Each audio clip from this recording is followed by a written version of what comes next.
Selamat siang semua, selamat datang di kelas buku. Nama saya Ria dan kali ini saya akan bahas buku The Casual Vacancy karya J.K. Rowling. Oke, jadi setting ceritanya ini adalah sebuah kota kecil yang namanya Peckford. Jadi saya ngebayangin sih kayak Saint Mary Maid, kayak yang buku-bukunya Miss Marple ya. Nah, kota kecil ini berbatasan dengan suatu wilayah yang disebut Field dan kemudian di perbatasan yang lain disebutnya Yardville gitu. Nah, ini adalah tiga tempat ini menjadi setting dari cerita ini. Oke, kehidupan di Peckford sih berjalan seperti biasa ya, kayak kota-kota kecil Inggris lainnya. Nah, suatu hari ada seorang yang bernama Barry Fairbrother itu meninggal dunia secara mendadak di lapangan parkir sebuah rumah makan. Ceritanya si Barry ini kan dia datang bersama istrinya, pengen merayakan hari ulang tahun pernikahan mereka nih. Tiba-tiba aja si Barry ini terus jatuh, muntah, terus menghembuskan napas terakhirnya. Si Barry ini dinyatakan meninggal dunia karena pecahnya pembuluh darah otak gitu. Jadi pembuluh darah yang ada di otak pecah. Nah, dia itu meninggal tepat pada usianya 40 tahun di pelukan istrinya kan. Nah, masalahnya si Barry ini bukan penduduk biasa.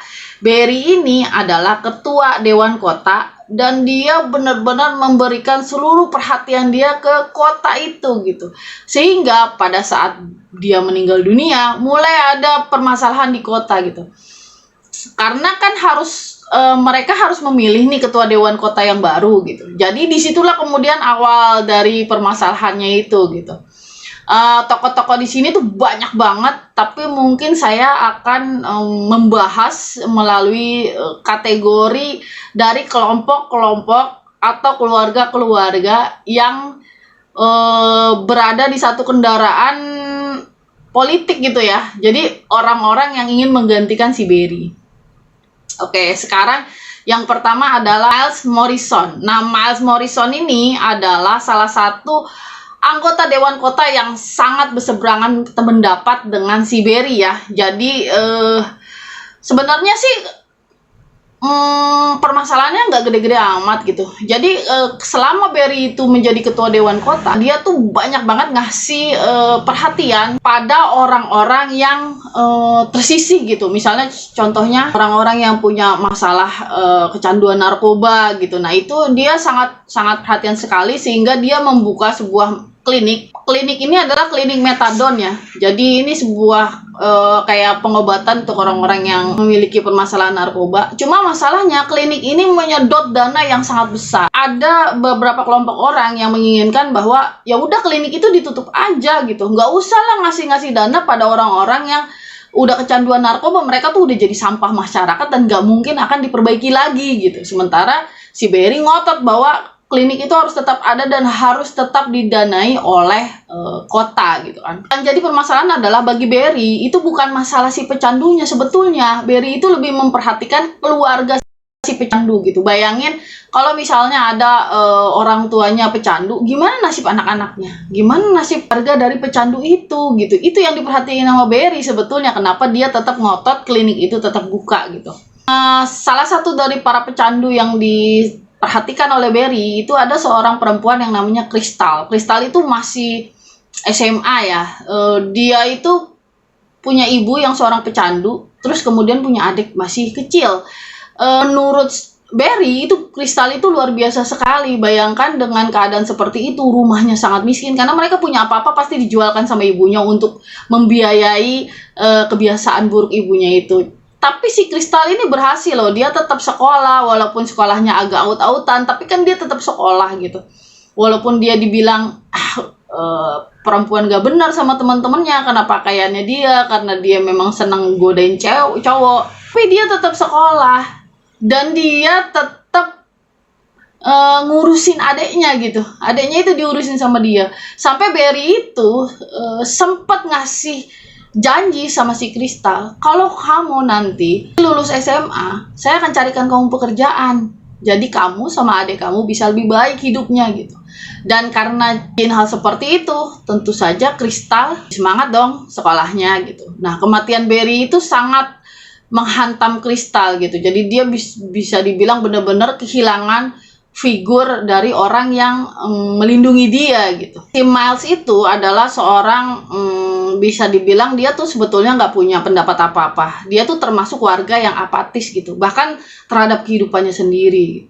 Dia kayak tidak punya semangat gitu untuk menghadapi hidup. Ya udah begitu aja, pokoknya pagi dia berangkat kerja pulang gitu. Istrinya tuh sampai kesel banget sama dia. Anak-anaknya udah remaja, udah seumur lah sama Kristal, udah SMA gitu. Pengen istrinya sih, mereka tuh pernah punya janji gitu, pengen pergi jalan-jalan keliling dunia. Ya cobalah, kan sekarang anak udah gede, kenapa enggak gitu. Tapi ya si Miles itu orangnya, dia tuh apatis, terlalu apatis gitu.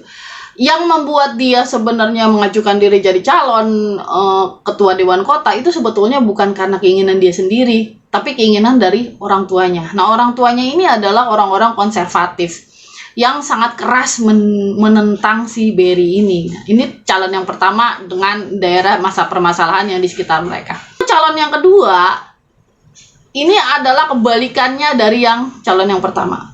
Calon yang kedua ini adalah sahabatnya Barry, namanya Colin Wall. Jadi Colin Wall dengan sekutu-sekutunya ini adalah bisa dibilang perwakilan dari orang-orang yang lebih progresif gitu, tapi profesional di kalangan masyarakat. Colin Wall ini adalah seorang wakil kepala sekolah dan dia memiliki banyak penghargaan selama di bawah kepemimpinan dia. Sekolahnya itu terus maju dan itu karena dia gitu. Jadi bukan karena kepala sekolah, tapi justru karena dia gitu. Nah, sahabat-sahabatnya Colin Wall ini orang-orang seperti dia semua. Nah, misalnya salah satu contohnya Kay Bowden. Nah, Kay Bowden ini seorang pekerja sosial yang kehidupannya berputar-putar antara ngurusin dan mikirin keluarga-keluarga pecandu narkoba dan orang-orang yang membutuhkan program pemerintah. Dia itu single parent ya, jadi dia punya anak namanya Gaia, dan Gaia ini adalah cewek tercantik di kota itu gitu. Masalahnya si Colin Wall ini dia punya kekurangan dan gak banyak orang tahu. Dia itu adalah penderita OCD. Dan bisa dibilang kadang-kadang hal itu sangat mempengaruhi dia gitu. Jadi kalau ada suatu hal yang bikin dia stres, dia tuh stres banget. Tapi dia punya istri namanya Tessa. Si Tessa ini adalah guru BK di SMA yang sama tempat suaminya mengajar gitu. Dan dia juga merupakan seorang guru guru BK yang luar biasa lah. Dia banyak sekali membantu anak-anak yang ada di SMA-nya dia. Bisa dibilang pasangan suami istri ini benar-benar pasangan yang sangat dihormati dan berprestasi gitu, dan benar-benar peduli sama masyarakatnya gitu. Mereka berdua ini punya anak seumur juga sama Gaia, seumur sama si Kristal, itu namanya Stuart. Stuart ini kan berada usia dia melawan ya, membangkang, ya namanya juga anak remaja. Cuma masalahnya kadang-kadang anak itu orang tuanya berprestasi, anaknya pembangkangannya akan lebih keras lagi. Nah, ini yang terjadi gitu. Jadi si Stuart ini sebetulnya tidak punya permasalahan apa-apa. Orang tuanya tuh sangat peduli sama dia, orang tuanya tuh sangat suportif sama dia, tapi dia semakin dia pengen melawan orang tuanya. Apalagi dua-duanya itu mengajar di sekolah tempat dia sekolah kan. Bapaknya wakil sekolah yang keren banget, ibunya guru BK yang keren banget. Anaknya berusaha mati-matian supaya bikin pusing kedua orang tuanya. Nah, kemudian ada lagi satu gerbong yang sama. Ini ada suami istri namanya Vikram dan Parminder Jawanda. Dua-duanya adalah seorang dokter. Vikram ini adalah laki-laki paling ganteng di kota itu gitu. Nah, jadi kalau mereka berdua bisa dibilang hampir tidak ada masalah sebetulnya, tidak ada kesulitan apa-apa. Tapi mereka punya seorang anak yang usia SMA juga, dia punya permasalahan dirinya sendiri gitu. Karena ada tekanan dari orang tua, juga karena dia bagian dari kelompok minoritas gitu. Sukhwinder ini akhirnya dia melampiaskan itu semua dengan cara menyakiti dirinya sendiri. Jadi dia senang menggores-gores kulitnya pakai silet seperti itu. Jadi itu permasalahannya dari Jawanda ini ya. Nah, sekarang gerbong yang ketiga, Simon Price. Ini yang paling out-outan menurut saya. Kenapa? Saya juga nggak tahu apa dia pengen mencalonkan diri jadi ketua dewan kota. Simon itu bekerja di percetakan ya, tapi dia punya pekerjaan lain yang ilegal, yaitu sebagai penadah barang-barang curian gitu. Nah, dia ini model laki-laki yang suka menyakiti, suka melakukan kekerasan terhadap keluarganya sendiri gitu. Jadi dia punya istri yang sangat tertekan, emotional abuse dan physical abuse ya. Terus kemudian dia itu punya anak dua, namanya Andrew dan Paul. Nah, dua-duanya tertekan lah sama bapaknya gitu. Semakin dekat hari pemilihan ketua dewan ini, kemudian muncullah sebuah karakter namanya The Ghost of Fairbrother. Jadi The Ghost of Fairbrother ini dia bisa dibilang nongol di situs Pickford, terus kemudian dia mulai menulis di situ. Yang jadi permasalahan tentu saja adalah tulisannya, isi tulisan itu. Isi tulisan ini mengungkapkan segala kebobrokan yang dialami ya beberapa orang di kota yang kemudian mempengaruhi semuanya. Ini bisa dibilang buku yang termasuk saya malas banget baca gitu. Mungkin banyak yang sama saya waktu itu ya. Kenapa saya beli buku ini? Karena pengarangnya J.K. Rowling waktu itu dia baru aja menulis hanya serial Harry Potter, kemudian ada beberapa buku kecil ya, kayak misalnya Quidditch for All Time, yang gitu-gitulah. Tapi terus kemudian muncullah novel ini, dan ini dibilang sebagai novel dewasa pertama dari si J.K. Rowling. Ya tentu saja saya pengen baca dan saya kemudian membelinya. Yang jadi masalah adalah ini buku hanya keluar dalam versi hardcover, dan versi hardcover itu adalah versi termalas yang saya baca gitu loh. Ya kalau misalnya ada di ininya, ada di kita ranking yang paling cepat saya baca itu pasti yang pertama ebook, terus kemudian soft cover kecil, terus kemudian soft cover besar, kemudian yang terakhir adalah head cover. Saya paling males banget. Nah, jadi ketika pertama kali saya baca buku ini nggak bisa dibawa kemana-mana. Saya bawa kerja, dimasukin ke tas, berat. Akhirnya saya baca sambil tiduran juga berat. Ketimpuk muka saya juga sakit banget. Akhirnya saya kemudian meletakkan itu di rak buku dan kemudian lupa. Sampai kemudian ada serialnya di BBC. Baru kemudian saya mulai membacanya karena saya pengen baca bukunya dulu sebelum nonton serialnya gitu. Sebenarnya ketika saya mengakhiri membaca itu nggak terlalu buruk. Saya suka buku ini, walaupun tidak suka banget, tapi saya suka buku ini. Permasalahan di buku ini adalah konfliknya banyak banget dan permasalahannya berat. Kita kan lihat tokoh-tokohnya gimana. Ini semua ada segala macam. Dari permasalahan kecanduan ada, masalah kemiskinan ada, masalah tidak harmonisan keluarga, tapi bukan karena orang ketiga gitu. Itu kan juga ada juga. Permasalahan domestic abuse ada juga di sini. Belum lagi permasalahan remaja. Ini banyak banget.